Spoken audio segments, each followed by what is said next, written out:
I guess this counts as making of. I have reviewed the movie that we put up on Sunday, the Triple Hunt, the Great Triple Hunt. It all works. There's a few little minor gleeks, but no reason to pull it just because of the gleeks. They're there. They add character to it. You might want to, for the next episodes, you might want to clean up the uniforms a little bit. They tended to rub off the paint. Other than that, once in a while it looks like there's a jump cut, but it's nothing serious. You couldn't fix it anyway. It's fine the way it is. There's nothing embarrassing. You can watch the bloopers reel. See, there weren't that many. There were a lot of the bloopers reel. You watch the bloopers reel and making of it. There's a lot of bloopers that were just basically, oh yeah, my line was read wrong. I'll do that again. It was very, very subdued. So they're not that funny. And the second half there were hardly any because they were like, oh well, pretty much what we're doing.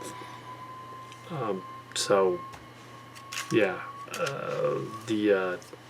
so that brings us to the next two episodes. The cinematic vitriol, critical vitriol, cinematic vitriol. It meets pitch at Vellorian.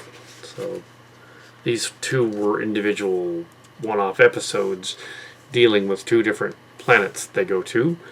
There's a space station in cinematic vitriol, and there is pitch at Vellorian, which is visiting the Enterprise D crash site on the planet, called the Ventura D in this version, but it's the Enterprise D. An excuse to see the smashed up bridge from the Generations movie as an animated thing. Of course, it would be smashed up, and it would have been 30 years ago, or 25 years ago, so 27 years ago. So it would be kind of already a mess. So that wouldn't be as exciting. Also, if the stardate is currently 7800 something, 411 something like that, is this 784 or is it 748? I don't know about that. Station structure 78. Would it be 38 years later or 34 years later? Yeah. 788404. Okay, for a pitch at Vellorian. 30 some years. 30. Anyway, so that's not terribly important, but we can use more of the lower deckers. But I don't want to give them speaking roles in this. I want them to be in the background as the other characters in this, even though it's clearly supposed to be them. We have painted up some of them. We have a Brad Boimler, we have a Sam Rutherford, and we have a Beckett Mariner.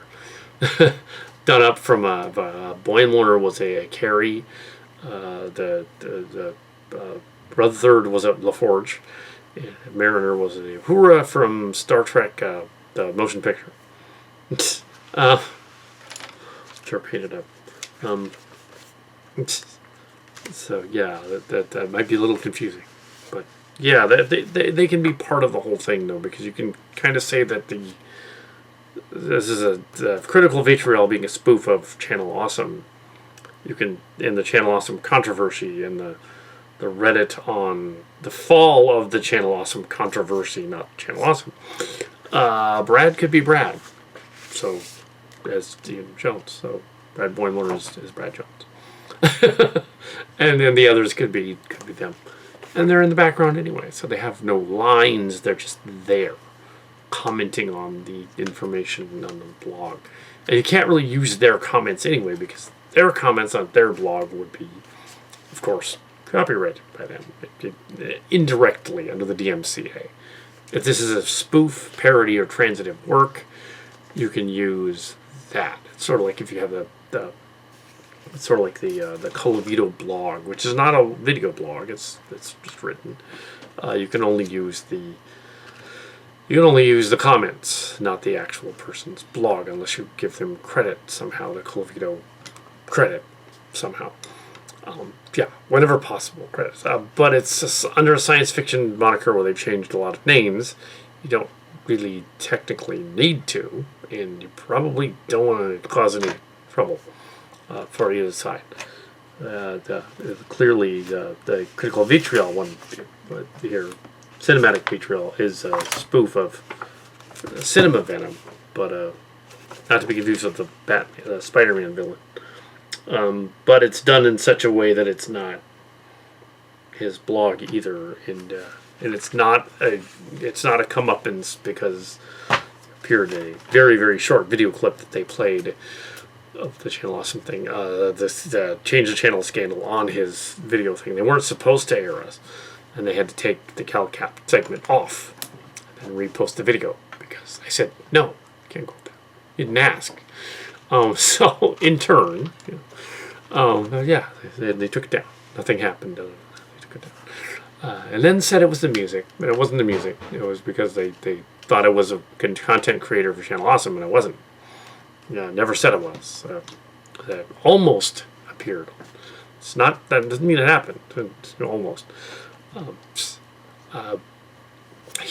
Doug Walker thing. And they're still around. They have millions of views. They're not going anywhere. And I met them. Is all that happened. It was a convention. A lot of other people go to conventions. I met them. I met mainly Doug Walker. And we hung out. There was a bunch of them hanging out. That 2 days at that convention, like just there. So to the point that there were socially awkward people wanting to meet Doug Walker vicariously through me. Probably the Venom guy. No, it wasn't. Yeah. Only to have Doug Walker later go, "Oh, you shouldn't have sent that guy to find me." Oh. Like, it's like I didn't know him, the other guy. So I was like, I went up to the other guy later, was in line, and I said, "Oh, you shouldn't have stalked Doug Walker." I was, "Oh, sorry." Oh. It's like, okay, don't do that. Yeah. He'll probably never come back to Fanime again. Oh, actually, he should come back to Fanime when it starts again. That'd be cool. Anyway, when Fanime starts again. So we have, and they did do an online Fanime. So I mean, the Fanime people did. So there's likely to be one next year. Yeah. So, yeah, these two stories were not connected originally. The Pitch, Vitriol, and the other one, but because this is a miniseries, find a way to connect what they're doing a little bit. So in the background, behind the scenes. So yeah, there wouldn't be so much adding new voice characters to these scripts because they are very wordy, and that would just add too many words. So rather, they're just in the background and they're reflective of the other characters. So they just appear again. So you get the idea. Okay, that's how you make it connected, even though it technically isn't. Maybe a few throwaway lines. Tendy's actually not in Cinematic Critical Vitriol at all, but she shows up in Pitch and Vellorian at the end. So she's off hanging out with her friends. And the Holodeck regenerates them and puts them in the background scenes. I did repaint the Tendy character's face. It was melting off again. It melted off twice. Yeah, it's like practically watercolors. It rubs off easily. My nephew provided some paintbrushes he didn't know about. He left in a baseball card box. I just got those, so I was able to use those. Yeah, so a really fine paintbrush. It was a long time ago we used for other stuff. So we have two shooting ships. So let's behind the scenes. Each one of these translates to roughly a 50-minute script, and you put the two 50-minute scripts together, you have a 90-minute to 100-minute movie. You have each time, so the way we've been putting them out is we put the Tribble one as one movie, because it's one movie. We put the two acts together. You can tell when they break. Right about when the Queen captures them, that's where it breaked. That's where the break was. And then starts with and as funny as the second half of that, the painting was significantly better on some of them, and they just look different. Yeah, so same here. And Next Generation did that a few times. There were a few. And DS9 did it a few times. There were a few of those episodes where the first half of a two-parter, they would be somewhere entirely different than the second half of a two-parter. It's fine. It could be on a journey headed somewhere, and it's fine. And it's silly Trek. It's Starship location, so it doesn't have to be. Oh, it has to stay on this one planet for the whole time. That'd be boring. So yeah, this station will just be said to be somewhere near Vellorian, and they're headed there. That's all. That solves it. Just near Vellorian. Of course, we know it's Viridian 3 in Star Trek. The Viridian 3 planet from the Star Trek Generations. But in this version, we had to be 25% different. So, Vellorian. Not to be confused with the Vellorian French movie based on the Vellorian comics. It's not that. It's spelled differently. Vellorian, yeah. Spelled different. According to this one, the cinematic Vitriol is based on the fall, not change the channel, but the fall of it. Teleplay by Kal Kar, based on the fall of Change the Channel by Reddit and Cinema Venom and Kal Kar. I didn't know him. And on Channel Awesome, The Story by Doug Walker, Brad Jones. Story by Morton Roadkill, Tucker. No relation to Tucker. Morton Roadkill, Tucker, Morton Roadkill. Creative consultant, Mark's Cards. Final draft, 27 July. And the other one is Pitch at Vellorian. Teleplay by Kal Kar, based on Star Trek Galaxy video and Reddit. A video series on Red Letter Media by Mike Stauloska and Rich Evans. Based on the Star Trek Uncharted by Michael Changamelt. Story about the whole series is based on. So, yeah. Creative consultant Mark Cards. I don't know Gamelt. I don't know Mike and Rich.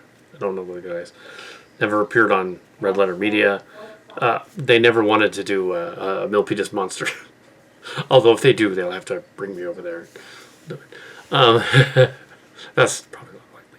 They better just get Robert Burrell, because and I doubt he would do it. But I doubt they would do that particular movie for Best of the Worst, just because they probably like it. Also, because it's kind of a fan film, so they don't really do those. They did do one or two. They one of their black box editions. They did a few fan films by accident. They're like, oops, that weird Atari game one that they did from the 80s. I was like, that Mac Paint one. That was somebody's fan film. That was not supposed to be in a video store. But yes, weird alien art one. That also was supposed to be a fan film. Yeah, it was just somebody's screwing around with a camera. They shouldn't have reviewed that. But the Milpitas Monster was released as a feature film. It's just that it was very localized and I won't do that. Anyway, so we have they're a little too haughty to do this. And the Gamelt script is because Tendi and Rutherford are basically based on the transhuman half-Borg guy, black dude, from Gamelt's story. And Tendi is based on the character of, they call her Rana, I think, in his version. Is also based on that character. And Mike McMahon just took it and just used it. And when they mean transhuman, they mean like altered human Borg. They don't mean transsexual or transformer. They mean altered human. He's like partly a Borg or something. They should have just said a Borg, because technically he'd be like a Borg. I don't know why they didn't. There's also one or two of those on Discovery. So yeah, he's a Borg. Ew, he's a Borg. But also what's messed up about the current one, we have the movie. The Triple Hunt is that they imply that they imply that the story is that the LaForge people are from a planet called Far Out, and they're all kind of blind. They all wear visors. That isn't the case, but in Silly Trek it kind of is. But in Silly Trek it's the case, because in Silly Trek it's like, that silly. Yeah, they're all LaForge people. Like the Anar from Endor. Yeah. It's odd that they would do that. Anyway, so yeah,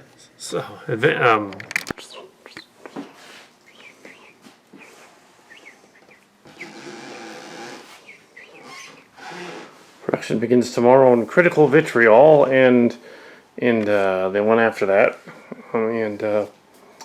yeah, because we wanted to do filming today, it just didn't happen. Here we have a sneak peek of familiar-looking bridge from 35 years ago or so. 34 or 35 years ago. Bridge of the Enterprise D. Brand new, newly painted set, rendered.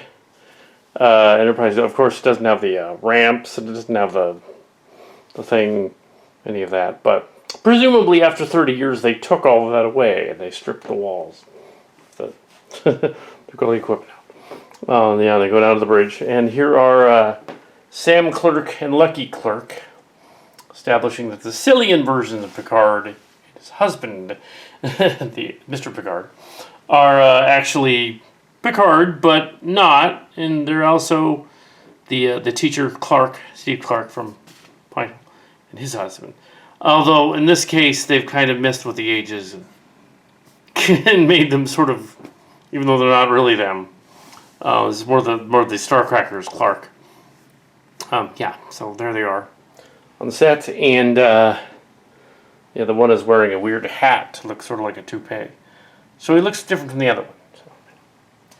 And here we have the bridge. This is using parts from a set from way long time ago, a Transtech set, and an engineering room set that was going to be on the ship, but they ended up never building it for the Chimera. So this is supposed to be the engine room, but I changed the floor with the Transtech set there, and yeah, so I don't know if we'll see the engine room, but there it goes down on them. But it doesn't matter because there's no filming going on. It's not a blooper, and yeah, so they've killed them. I'm assuming this is Sam Clerk, and Lucky Clerk is here. And he's part Borgified there. It's kind of funny, or it's a tattoo. So yeah, they're a little slightly different than in the pilot. I took the liberty of making their names a little different. Stuff. I'll turn it around. Yeah. So yeah, we have not been able to get to Critical Vitriol and pitch at Vellorian just yet, but tomorrow, yes, tomorrow it'll happen. Pitch at Vellorian, both of them. They're meant to be two separate episodes, but they have similar themes going forward, so that it's like they're all going to be two-parters all the way through to the end. But there are other ones that actually are meant to be two parts, like. After this, they're all meant to be two parts. So after these two individual episodes that are kind of individual but have elements of the other two, going on to the Clark's two-parter Lucky Clerk 1 and the two-parter Incident at Aldhani, which is the finale. So there are 8 movies altogether, 8 two-parters altogether, about 50 minutes long each. The 8 two-parters make up 4 movies, 90 minutes long, roughly. The only reason the last one was a little over 90 minutes was because we threw in some extra stuff in there and had to fix stuff. It was not extra stuff. It was, during the filming of it, there were some small issues. This one will probably be the same, and with the small issues, we can fill in the gaps on these two. But these two are 2 separate episodes. They will be aired back to back. Hopefully before Halloween. It's only the 11th or the 13th, so it's possible. 12th or 13th now. It's possible. So let's, and that's I don't need to go into massive detail about all of those. The first one is they're both Reddit type of stories based on Reddit stories. The first one is the fall of the change the channel. It's just an odd idea, but they've turned it into a Star Trek, so it works. Also, the next one is Star Trek Galaxy, as Reddit saw it. The Red Letter Media Star Trek Galaxy pitch as a story. Instead of it being an unknown Galaxy-class ship, it's supposed to be the Enterprise D, but here it's the Ventura because, well, slight copyright issues. We don't want to get in trouble with Paramount. Even though we probably won't. I mean, who's going to care about it? Somebody's fan film. But just to make safe, it's called the Ventura, but it's obviously the Enterprise. So, and it's the Enterprise saucer section crashed on Viridian. Except here it's called Vellorian. Yeah, so 25% difference. Yeah. Anyway, so that's all for tonight. Yeah, pretty much. Just setting up a set. Yeah, I just set up. Well, I guess probably the director will mess around with this later, but I set these up where they're supposed to be roughly. And this ops and the other side of the station when they beam in. So yeah, if you want to see that, here's a sneak peek.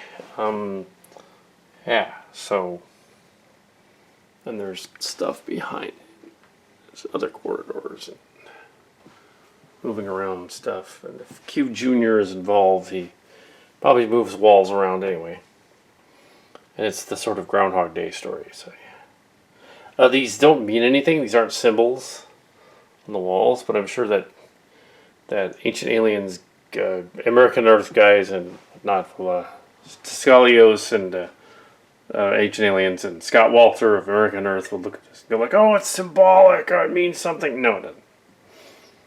It means absolutely nothing. It's just art, kind of deco modern art. Yeah, very very much reminiscent of stuff Tim Cantrell was trying to do, but I made it a little more my own, I guess. To it. Yeah, so yeah, back in 1990 when that art lady was insulting our artwork. Yeah, his stuff is still being imitated today, so that lady's full of it. Yeah, if she's still around, she's full of it. It's still imitated today. He's that popular that that his stuff is, at least in these trans movies, imitated. Yeah, so with permission, of course. Yes. Anyway, so yeah, there. So during filming of this, I guess this is a little making of, but the last season of Lower Decks ends literally. Second season of Lower Decks literally ends tomorrow. And Tendy's not intended to be in the story at all in this episode, and it's just not in it. So now she is. She has a cameo. She's on leave apparently. We open this story showing the individual characters, and it works because in the story, in Q's fantasy about what happened to the TMS and the Change the Channel blog here, a lot of these guys are kind of in the background, so why not make the guys that are in the background the ones that are going to be in the next episode? So it's sort of connected to it that way. Yeah, so this is kind of what I'm doing. And this is very brief. This is less than a minute. So yeah, so I'm not going to go on at length. So let's film this. Okay, it is the 15th, and some of the sets of the Star Trek set for actually the next movie. The two are being back to back, so we jumped ahead and did building some of the sets for the next episode. Finish the set and have it up. So we have a set. We have movable, collapsible backgrounds and walls here, and for the TNG looking bridge set, movie era TNG looking bridge set. These are these pieces would go here. This would go down. And you'd see the bridge set, and they would go back. Those would slide in. They would become those. You yeah, we're presuming that Starfleet took all the chairs and consoles out and just left the saucer section all messed up on the planet, or scavengers got to it. So, but we did need to build the back of the wall because yeah, that's the whole point. Otherwise, it wouldn't look like the TNG bridge. So we had to build the wall. You couldn't find, of course, parts like that, and had to make them. Tried 3 different versions, and finally came up with the final one here. That's you set them up like the thing in there, kind of like that, staggered a little, like that, and that's the horseshoe. But it's been stripped. It looks like it's been stripped by aliens or whatever. Yeah, so doesn't look like it yet. Quite a lot of it's drying, but it really close to the movie era TNG bridge set. 25% different, and that's all. That's the making of. Just in case you wanted to see about 2 minutes of behind the scenes of the next episode. But it's in this one too. So the making of for this one and the next one is like a. We're not having as much making of, so here's this set. Here's what the back of the wall looks like. It's part of an older set that's been repurposed. These are new pieces down here. These are new walls from earlier. I think we showed them off earlier. Yeah, so that's what's going on. We're going to go to filming a little bit tonight. Yeah, so yeah.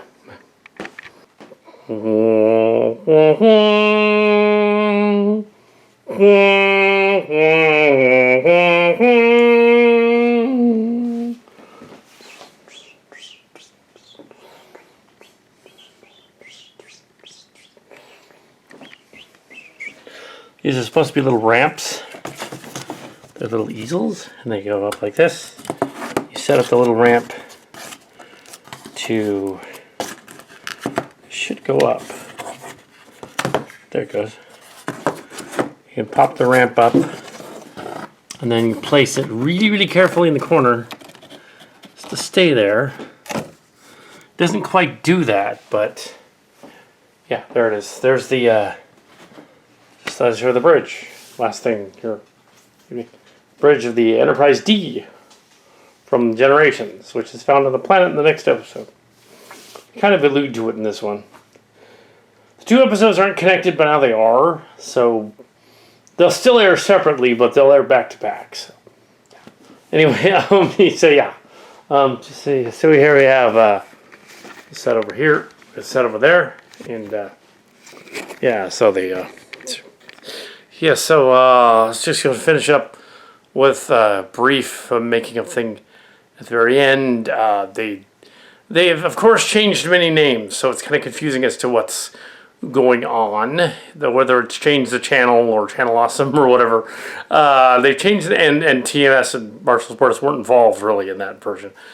Sort of combined them in this story so that they're sort of allies because of the Key-Draconis Sillian realm story and the other one where they went to Keptera, where they were related, where the Channel Awesome, where YouTube was sort of a conglomerate planet thing, a whole planet-wide thing, like an internet, but for a whole part of the planet.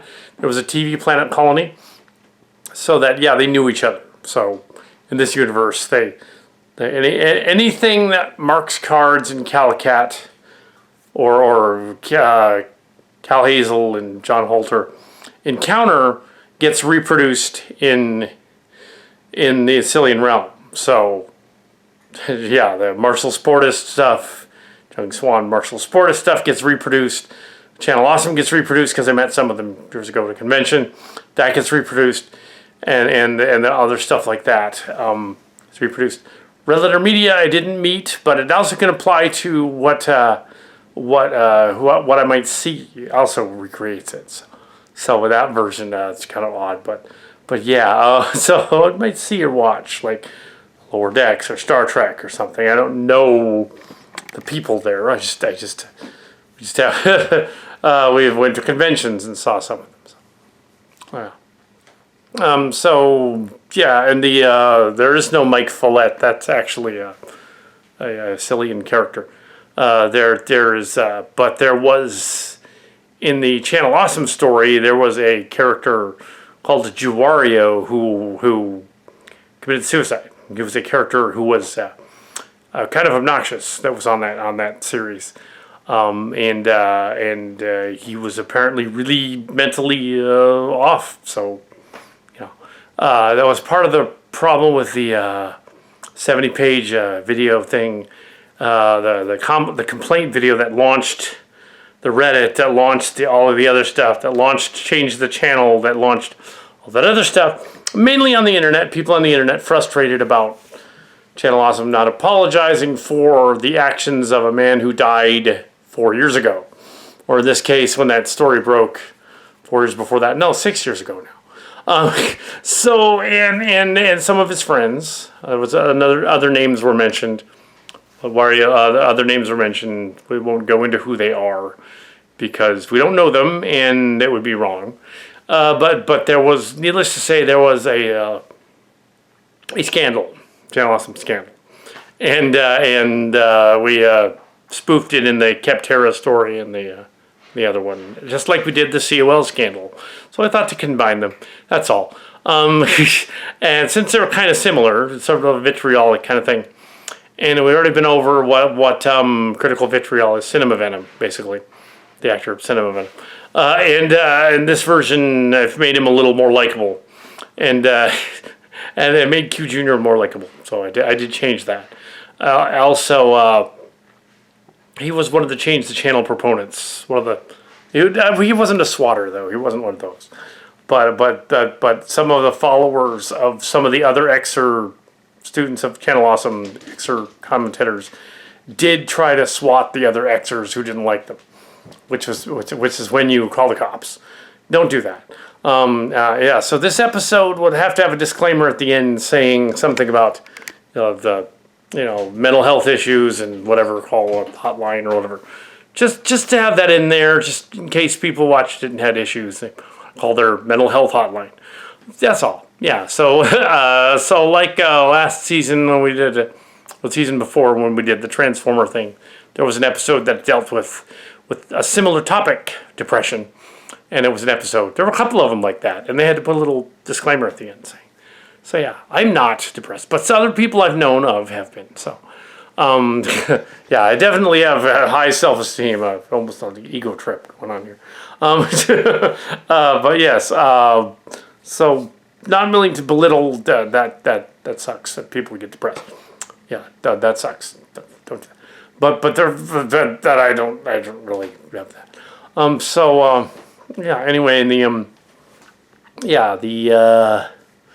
the change the channel thing that is the backstory of this is sort of the backstory. It's been rewritten as a space story. Is that Vitriol and some of the other people, or Venom, some of the other people, tried to keep it going with their own videos and stuff and keep the change the channel thing going into 2019. And late 2018, early 2019. And even though Change the Channel survived and still there and everything's fine, and they got rid of the bad guy, they got rid of the people that were doing problematic things with it. They got rid of them. They fired them, and they went to another studio, and it's completely different now. But, well, somewhat different now. But they got rid of the people. They didn't formally apologize until 2021. So this story actually predates that a little bit. And then we had to add the apology at the very end, because they actually did during production a little earlier. Interestingly enough, the Cinema Venom character, it's a YouTube channel. I think I mentioned this. They had of course seen my Kal Kar videos on the Change the Channel thing, and they put one of them in there incorrectly in their video as an Xer presenter of Channel Awesome, and I was like, ooh, no, that would be almost defamatory because I didn't have. And it would be wrong because I didn't have any dealings with them except for the crossover that we did in 2017 with Fanime.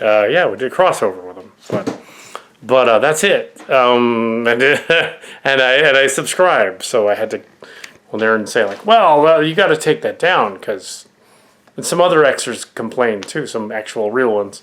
Said, yeah, I got to take our segments out of there because, yeah. I mean, if you had said, okay, this is someone that isn't a presenter of Channel Awesome, it's not. It's just a fan who subscribes, and this is his opinion. That would have been fine. They could have kept that in there.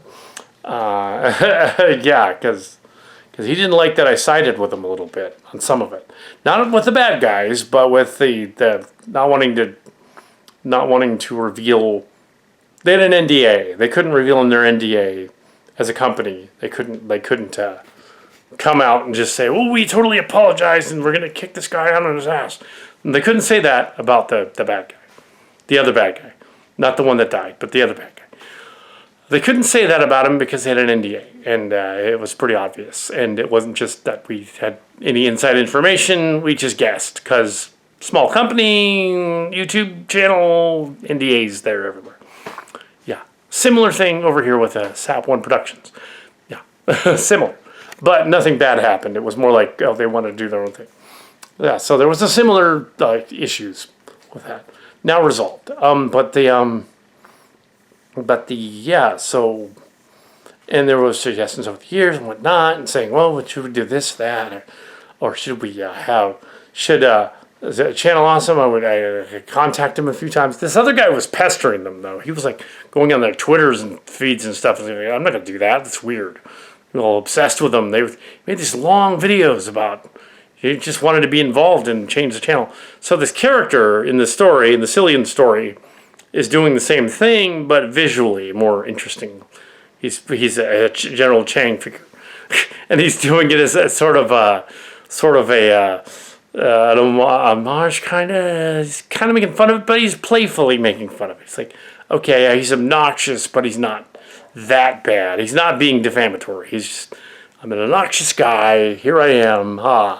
Like the internet, and the other ones in the scene are obnoxious too, so it's fine. So in the end, we have, and that thing. And just recently, there was a podcast about a month ago where they got Doug Walker up on the podcast. They had already interviewed Brad Jones, and he was of Channel Awesome, and he didn't want to really go there because it was NDA. He revealed there was an NDA, and that's what tripped up Venom a year ago or so, because he's like, wait a minute, this Kal Kar guy knows something, because the NDA thing is that, no, I guessed. I completely guessed that. I did not, no, don't quote me. And the guy was like, no, I had to take down my video and repost it and take stuff out because of music. It's like, no, buddy, it wasn't because of music. It's because a bunch of us called you on it and said, no, you can't include that without our permission. You could have got our permission, but I'm fine. Anyway, but you didn't. He went on another podcast. Brad Jones went on another podcast. And then later on, this year, about a month ago, we had, not us, Doug Walker went on another podcast thing, and he apologized. At the end of the story, he says, all right, yeah, we did some things we shouldn't have, and I apologize for it. Yeah, but that was in the past, and we'd like to move beyond that, and which is kind of what the other thread said too, but the fans didn't want to let it go. So this whole theme of this story is letting go internet troll vitriol stuff. So the name is literally there, and it's kind of fun this episode because it has a sort of Groundhog Day feel, except it's Q Jr. messing with their heads. And it will continue in the next episode, but not as much as Q Jr., but more like it's Shadow Dancer and Mike and Jay. Mike and Jay from the other story, the Mike and the Jay. They're clearly supposed to be the Red Letter Media guys, but they're not. They're Sillian versions of them. I didn't meet them either. But yeah, they want to pitch their story about the Star Trek The Next Generation and the bridge. So, yeah, so, incidentally, Star Trek has stolen their idea, and it's called Star Trek Prodigy. Coming soon. But yes, ours is a little different. Ours is probably on a par with but yeah. And also it's hilarious that, they did that this season of Lower Decks has referenced Kal Kar as well. And that in the finale, they even reference that Tendi gets to be the science officer, which is consistent with the one brief dealing with the Lower Decks thing going like, okay, there's two things we got to have in our finale. Tendi gets promoted to science officer, and we'll do it in ours. We were going to do it in ours, and you can do it in yours. Okay. And also, we want to show the view screen. We want to show that the view screen has a window behind it, and then pop it off. Somehow it gets popped off, and you get to see the screen behind it, because Trek Yards would just go, the view screen, no. Surprisingly, they didn't mention it. It's like, we did that for you, Trek Yards. But yes, they did that for you. That's, is it McMahon said, yeah, I'm going to do that joke in there. View screen. Yeah, and the science officer. They like Sillian realms, and they like Trek Yards, so that's awesome. So, we're not related, but it's a coincidence. That's section 31. Anyway, so, more filming tomorrow. Okay, off camera. Yeah, this is, we did a lot of filming today. We go to page 34. Most of Act 2, all of Act 2, really, Scene 2, Act 2, and a little bit into Act 3. Then we can do more, we'll definitely finish it tomorrow in the middle of Act 3. Page 36, and there's 49 pages, so it's 13 away. Another day of filming, I guess, then, for this episode. And then we put it all together, put it out, and then do the Enterprise one after that. So that's the plan. So we get it, put it all together, assemble it, and then release it as one part of the two-parter. Yeah, so this is the critical vitriol part. This is the weird deja vu stuff. A lot of this part right here is from the other two acts. But I've changed up sceneries and backgrounds and characters, so it's a little different each time. It's not exactly it's more like parallel universes. It's more like a what if kind of thing. Even before the what if show, this was written before that. And the idea is that they, what if show was probably being written at the same time. Or earlier. I mean, it was animated and it took like a year or so. It probably was not related to this. It's just that I wanted to do a Groundhog Day type of story with Redditors, because they're always repeating shit over and over again. And it was repeated over and over again. That's how it came out. Yeah. But the other ones, I took all the repeats out. This one has the repeats. There's a little bit of that in the next one, but not as much. And they really are connected. Even though this is critical vitriol, this episode. And the next one, cinematic vitriol. Cinematic vitriol. It's not named after critical vitriol. It's cinematic vitriol. And the next one after that is the ship one. It's the ship one. The pitch at Vellorian. And yeah, so that's it for the evening. Yeah. Ooh. Okay, so we've wrapped Pinch of Photography on critical vitriol. First of 2 episodes before Halloween. Hopefully we can crank out the other one as well. It is the 17th. So we will do the other one. The next one was the spaceship one. Which has a similar set and a similar, except for the bridge, and a similar aesthetic there on a ship. But the repetition doesn't happen in the second one. This one had little elements thrown in here and there to connect it to the other one.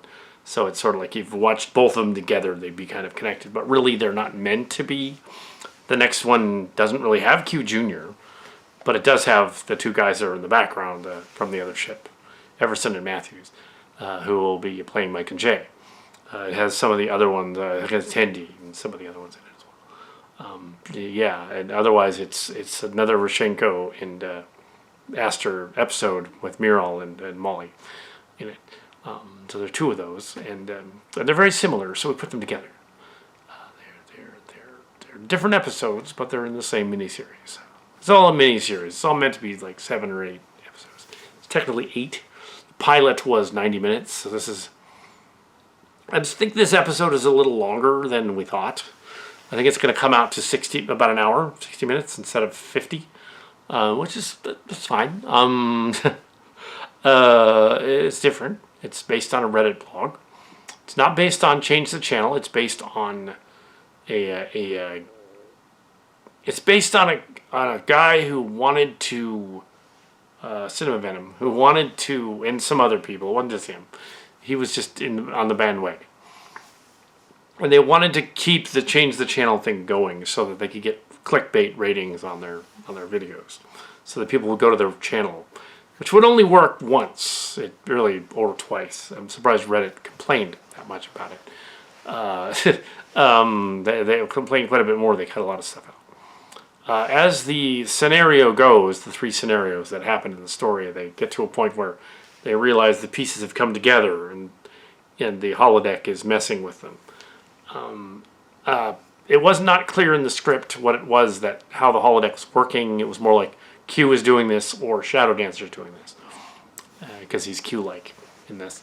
We clarified that. I changed the ending slightly so that we say, well, he's regenerating stuff like the cat, whatever, and that the attendees party was going on elsewhere, but she was transported by Shadow Dancer to the holodeck to be with them in their scene. These events on the holodeck thing kind of happened to them in that the characters were reacting as though they were repeating what was on the blog and the video as they watched it. We don't see the video at all, story, because then that would be copyright issues. Yeah, we'd be actually doing the opposite of what was told to them.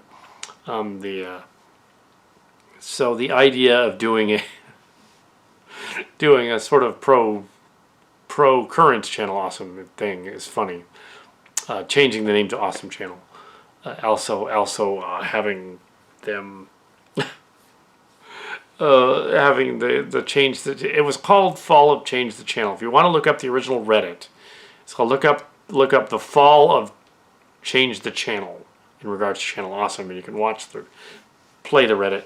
We'll look through it, read it. I was not involved in the Reddit, but they quoted me in there, which is funny. Yeah, so because they found out the parts about the video and the humor and parts about the other content creators that weren't employees. That was referenced to people like me who were posting, who were not part of the CA group, Channel Awesome. We weren't at all. We were just subscribed to them, and some of their content was cool, so we watched it, and we weren't going to back out, leave them. Like the 1 or 2 people that were left over at the end, that were allegedly 1 or 2 people still commenting, even though their main people were always there and never left. 7 or 8 that were running the show never left. They're still there.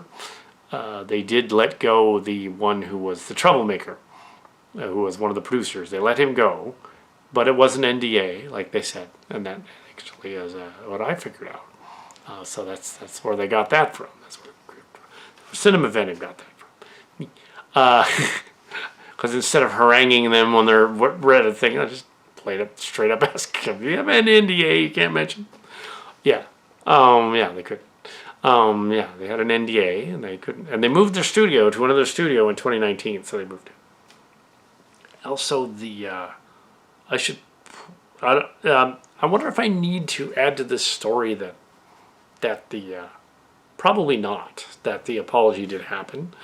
I think it's evident in the story that it did, and that they're not necessarily doing the change the channel thing here, just sort of spoofing that idea of it coming to fruition. Perhaps in part 2, perhaps in the ship one, they bring it up at the end. Or I could bring it up right here while this is still up. By the way, the real people, the Reddit, they apologized in 2021. So, but that would make the next episode redundant, though. I would think if they mentioned that. They did. But I think it's implicit in the story, though, because they were trying to get them together and it didn't work. The part of it where the martial sportist Kitty Key guy was in there, Kitty Key, was trying to get them to have a meeting. Wasn't Cinema Venom's idea. That was ours. Yeah, that was implicit in the story, and the meeting happened. Yeah, yes, unlike in this version where it's the holodeck. I suppose that doesn't need to be explained because this is a fictional version of it, and we don't really know how it turned out. I think it's more interesting to not explain the mystery, and to not explain that there was actually the real story that it's loosely based on actually ended up kind of fizzling out, and then they apologized later. So they did, but this version, this is a fictional version of it. I don't think we need to explain that. I mean, you could throw it in there. You could throw in a line where it goes, "Oh, by the way, they apologized years ago." Oh, you could do that, or not. Oh. Yeah. I mean, for the benefit of a fiction story dealing with that, maybe it would be pertinent. I don't know, but but yeah, we were not directly involved in any of that thing. It just we came up with ideas. They got out, even though I've never been on the Reddit and I've never been on the Twitter, not really. So did it just by putting up videos and saying, "Here's more of the Channel Awesome scandal. Here's more of what was going on, and here's more of what 2018 and 2019 was about. Here's what we thought. It was our opinion, you know." Yeah, there's been several discussions about that. We're still subscribed, and when they said, "Oh, the last content creator left, and the last friend of the content creator left," no, they didn't, because there were hundreds of them still there, as they pointed out in there, that weren't necessarily content creators, but just contributors in some way or another. Yeah, so there were hundreds of them, and some of them are still, a lot of them are still there, so it wasn't just the one guy. Actually, for the Spoonie controversy, that was something else. I mentioned that in there, the Spoonie controversy. They don't deal with that either. It involved a content creator who wanted his videos at a certain time on that guy with glasses. It's a joke. It's in there, but yeah, you can. If you get his original CDs, Doug Walker CDs, it's in there. But yeah. Sure. I had nothing to do with that. We're in California. They're in the Midwest somewhere, Chicago or something, thousands of miles away. We don't know. The only time we had any connection was that bizarre 2017 FanimeCon, where the crossover between the Kal Kar show or show, movie review show thing, kind of convention review show thing, and Channel Awesome. They were there. We met them. Yes, we had a crossover.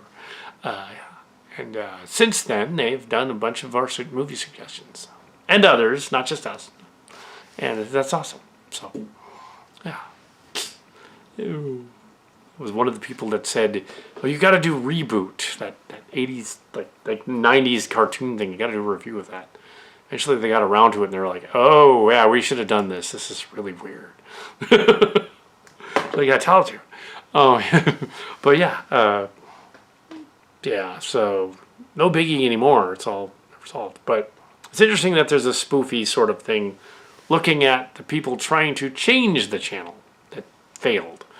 This is the story that this is loosely based on. Although now it's a holodeck thing. The holodeck is messing around with them, and also, yeah, I'll have to put the PSA about like mental health prevention hotline, other things, issues. Just to put it up there in case anybody watches this and has issues and they need help, they should go find it. Just because, like, yeah, clearly the cast of this story needs help. Yeah, it came out well. So yeah, so I guess I could throw in the apology line and just yeah, I'll do that. Anyway, so yeah, that's the making of this episode. So I did add the scene where the Awesome Channel person apologized. I added a scene where Tendi, come on. So I added a scene where Tendi comes in and she's And she basically tells them, you know, this conglomerate character Shadow Dancer is based on their leader, and that he apologized to the internet. I just threw that in there. Just have like, oh, okay, so that makes this all redundant. And then in Miral's basically, oh, it makes it all redundant. And then she's like, I refuse to think it's redundant. That was great. Yeah, that's it. Okay, October 18th, I think. October 18th. This is the second movie, but this footage is for the very beginning of the first act of the Vitriol one, just to establish that the Chimera is in orbit. So that's what we're going to do first, and so that's what this is, and yeah. And then we jump to later Chimera footage for the other one. Them arriving. Yeah, so. Pitch at Vellorian. Up to page 10. Blasting through Pitch at Vellorian here on the set. And yes, as a motherfucker. And earlier I was as a character. Yes. I was the other guy in the other one. So we had Martin Roadkill in the last one. Kal Kar was narrating, and now we have Marlo Fah Que. You could call both of these stories Fah Que 1 and 2 if you want to. Yes, but you don't have to do that. That'd be confusing. I think only we would get that joke. And don't do that. But this is the second act, and yes, so we're going to go onto the other camera. Yeah, so it's really not much making here by going into the next one. Yeah, so yeah, we're on the bridge of the Enterprise D, called here the Ventura D, but it's clearly the Enterprise D. In fact, the visual of the outside of the saucer section is the Enterprise D, so it's like, okay, yeah, that's what it's like, they just can't call it that. Wink. Anyway, so, yes, as for the charity person, well, oh, actually, he made a lot of money on this. No, he did not. No. Oh. And French people never say that. No. It's because I'm not really French. Neither was Patrick Stewart.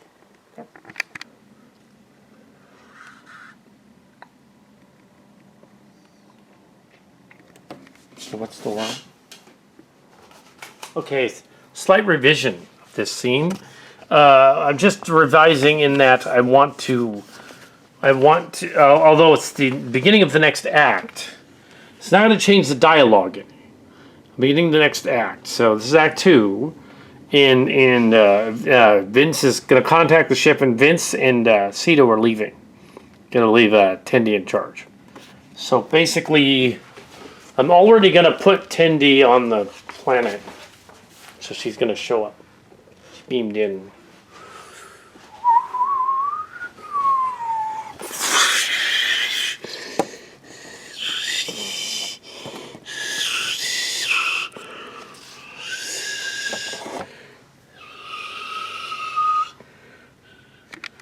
Yeah, so this is just a brief snippet on the very end of this. We finished Act 1 of the Pitch at Vellorian down on the planet, and added a little visual continuity. It's the same continuity. The dialogue's not changed. I did throw in Q Jr. and it's a very, very little minor stuff. And this one, it's good. So we're going to keep going to the end of Pitch at Vellorian tomorrow. Presumably, we can get the other 2 acts done. But if it takes 2 more days, it takes 2 more days. And then we'll put them all together, and hopefully these this whole segment, this being the sort of the second half of the Critical Vitriol story, sort of, that they would both be kind of coming out together as separate episodes before Halloween. It's only the 18th. It's entirely possible. So, yeah, so we'll see. Yeah, so cool. Spock Bones, Spock, Kirkback, Spock Bones. 11 minutes of tape left. Little chatter. There is motherfucker. And yes, or Calcat or whatever. Anyway, so yeah. So for years, Trek Yards, not Trek Yards. Well, yeah, Trek Yards too. But for years, uh, uh, TrekNet, TrekCore, TrekWeb, and then TrekCore often went on about fixing generations to bring Kirk back. Fixing generations to bring Kirk. Let's do that. Let's bring Kirk back. Let's have Shatner come back as an old man and Kirk come back. And they've been talking about it for 30 years. Almost 30. Well, 25 years. Yeah, 35 years? 94? And, something like it. 27 years. 27 years. Anyway, they've been talking about that. And we even did it in some of the Sillian stories. And, we had them go to the Nexus and bring him back and bring versions of him back.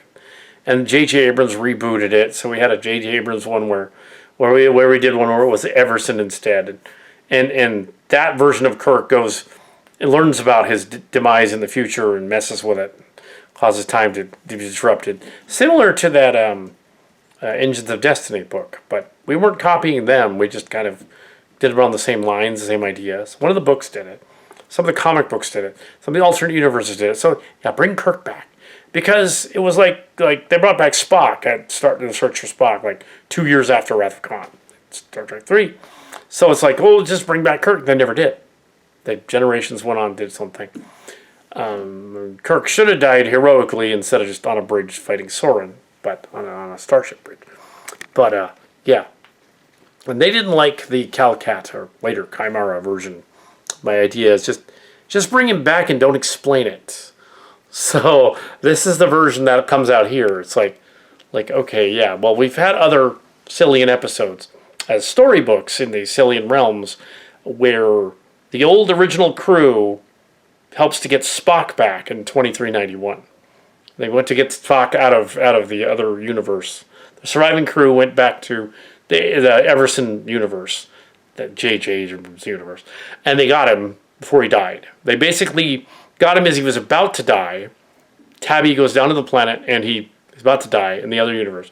And she tells the Vulcan doctors, just say he died, because I'm a time traveler from the future, and it's important that he return to his own time.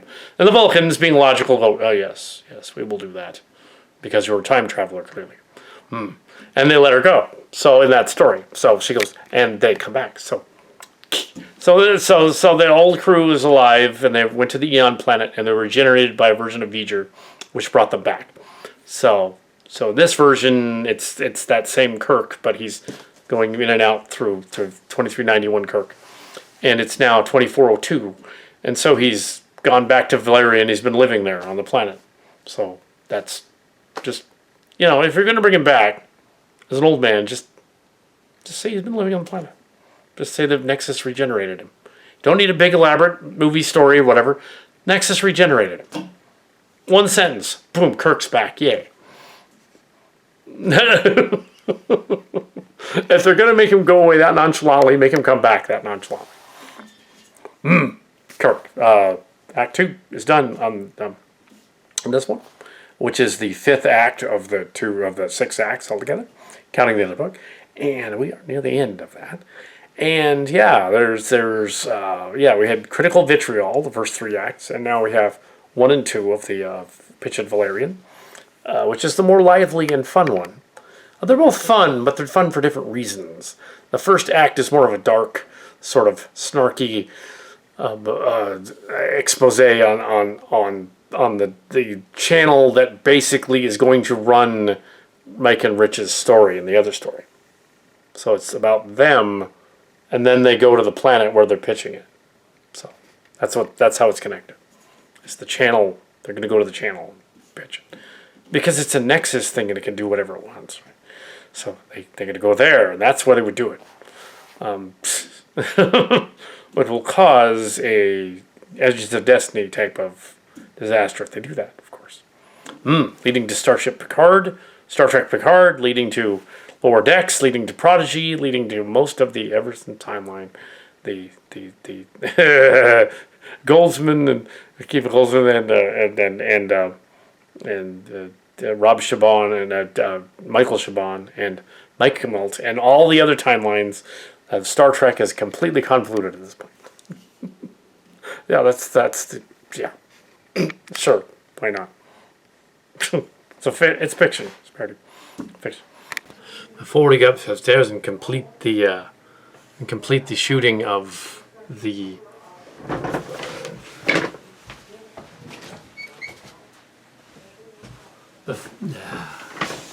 before we go upstairs and complete the last day of shooting on the latest episode of Star Trek, Starship Chimera, Transformers voice actor Jack Angel died yesterday.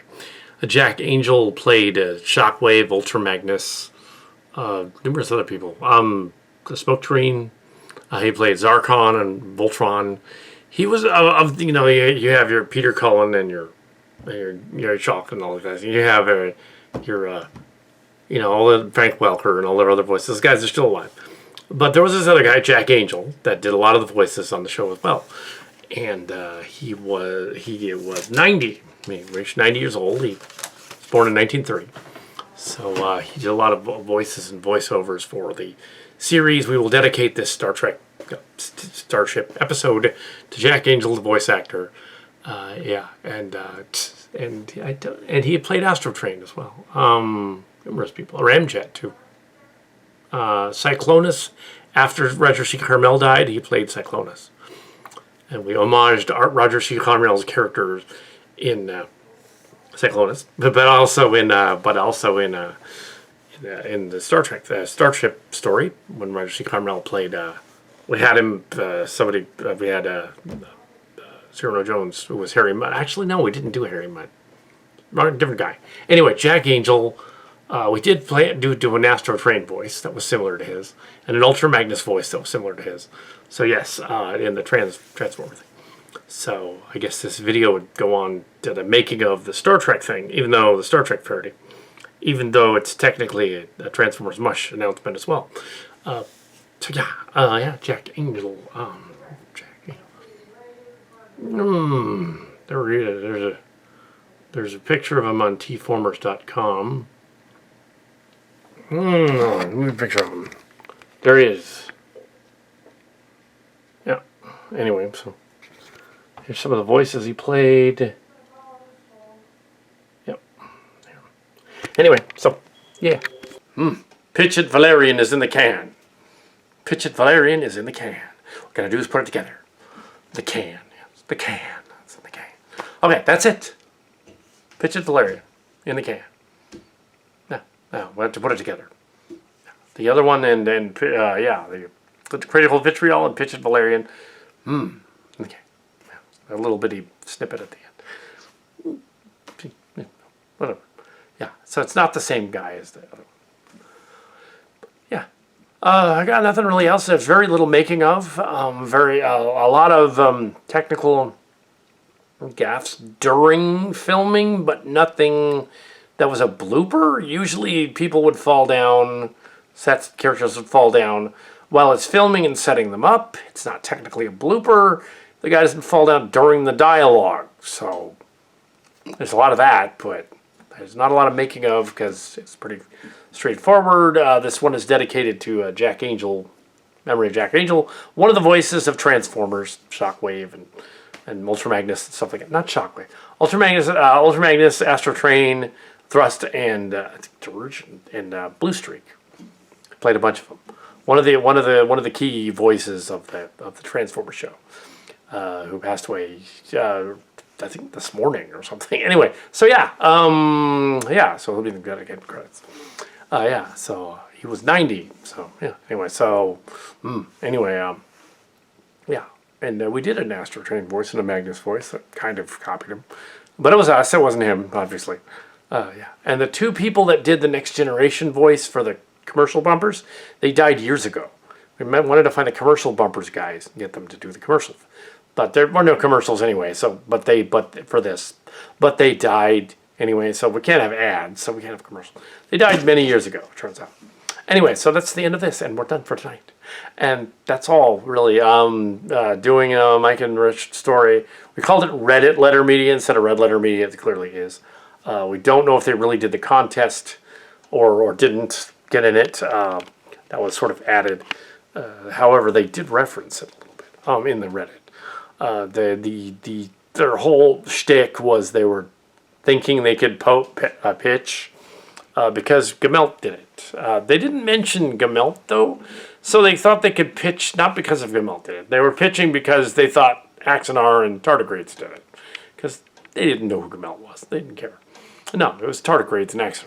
So yeah, they're more famous. Gemelt's not that famous, so why would they even look at him? No, Tardigrades and Axanar.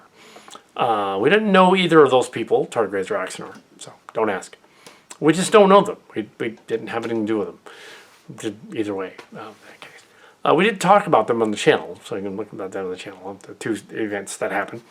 Also, a fan compared the Tardigrades thing to Dune more than things, so they have to pay the Dune estate.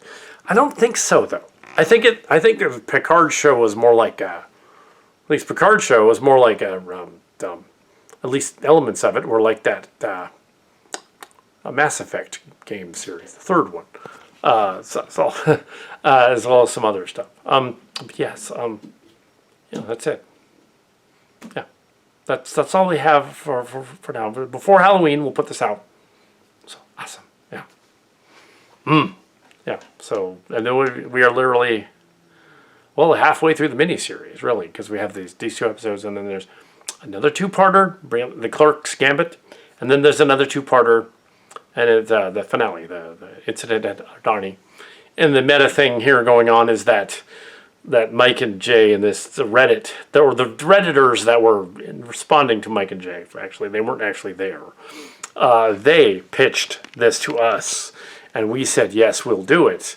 And this mini-series is literally what they pitched, this mini-series. So it's really extremely meta. It literally is what you're watching. Just to be really, really meta. There can't be any more meta than that. And Horse Ninja does come up again later. He does. It comes up later. So yes, and Mike and Rich, the characters, the Everson and Matthews character, which are based on Mike Stosloska and Rich Evans, vaguely, they will be back in future episodes. So, but yes, this is loosely based on their Star Trek Galaxy pitch, and of course, Paramount, those submissions, so they weren't going to get any, they weren't going to, they knew about the Axanar thing, so they weren't going to get anything. They knew ours came out, so in 2019, a little bit later, so they found out about that, and the fans on there knew. My channel doesn't have a lot of subscribers, my channels don't, but a lot of views, tens of thousands of views. So people know about my channel without actually knowing that it's me, which is funny. So like, they know about us. So yeah, we're just probably never going to appear in Red Letter, unless for some reason we've come out with a movie that's actually worthy of theatrical release that they can put out there. I think the only thing is Milpitas Monster. That would be it. Because they're not going to do Star Crackers. Why would they do that? That's a fan film. That'd be really, really meta fan film. Yeah, and they're in the Midwest somewhere. They're actually closer to the Channel Awesome people, but they don't know each other, and the Stone Gremlin people than we are. They're in Milwaukee, I think. Actually, Red Letter Media's in Milwaukee. That's further up there in the Midwest. The other guys are in Chicago and Minnesota, respectively. So yeah, Milwaukee. It's even different. So the town that was featured in the Blues Brothers was mainly Milwaukee, actually. They said it was Chicago, but it was Milwaukee. They do that a lot. They did that in The Bodyguard, the Bodyguard, the 80s movie, not My Body, My Bodyguard, the 80s movie, did that too. Showed a lot of L.A. for Chicago. No, it was L.A. That one with the kid who gets a bodyguard in school. It's not the later, 20 years later, there was a movie called My Bodyguard that was a different movie. Anyway, so and Space Cop, the cop from the future. Space Cop is one of the Red Letter Media movies. We have a copy of it. We reviewed it on our channel. So anyway, yeah, just pretty much this is a kind of an homage wink to Star Trek Galaxy, their pitch, saying we used it in our fan film. Well, we couldn't use it, so what we used was the Reddit discussion of it, and how it would work or how it wouldn't work, and yeah. So we didn't actually rip it off. We ripped off what they said about it. It had to be meta, like they were watching it on screen. So the implication at the very last minute of the story is that they were probably watching it all when they were in isolation at the end. And that's what they were looking at when they were watching from the bridge thing. So they're watching the whole thing to see what they were going to do. So, yeah. It's pretty obvious what's going on. It's not hard to follow. It's very meta and weird. Yeah. It's not, doesn't have a mystery twist at the end or anything. It's just, I like these guys. Anyway, so there you go.